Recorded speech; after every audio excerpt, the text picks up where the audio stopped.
Sa mill-2008 l-Kunsill Lokali ta' Għajn Silem organizza l-proġett Bethlehem f'Għajn Silem, proġett li daħal fid-9 edizzjoni u hija attrazzjoni li għamlet lil Għawdex vetrina ta' kultura u fidi fil-miliet. Għal sena oħra, Bethlehem f'Għajn Silem attira eluf ta' nies lejn Għawdex b'aktar minn 55,000 persuna biss jaqsmu l-fliegu fit-tmiem il-ġimgħa tal-miliet għal din l-attrazzjoni. Dwar dan il-Presepju Ħajnet News tkellem ma' Sindku ta' Għajn Silem Franco Ċangura.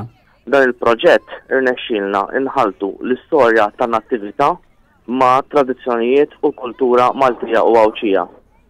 Bħal kull sena aħna nieħdu ħsieb ukoll li kellna attrazzjonijiet ġodda. Dan il-proġett issa wkoll qiegħed fuq skala internazzjonali fejn anke dis-sena ġejna mal-aqwa attrazzjonijiet, anzi nista' ngħid buċċi minn quddiem li din is-sena konna fl-ewwel post skont sit ta' CNN għall-attrazzjonijiet tal-miliet.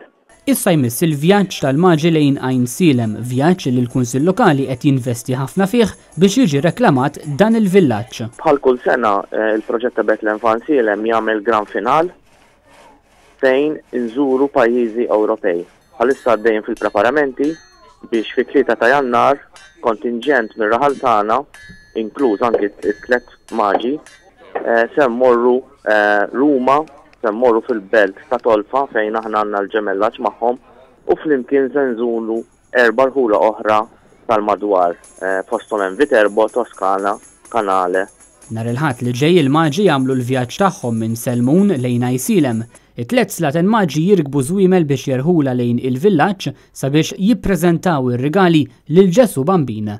L-għaqdiet tar-raħal huma l-protagonisti f'dan il-villaġġ ta' nattività mifrux fuq 30 tomna art fejn 150 attur u 50 volontieri ieħor Għajn Slemis u minn irħula oħra jieħdu sehem il-kol flimkien.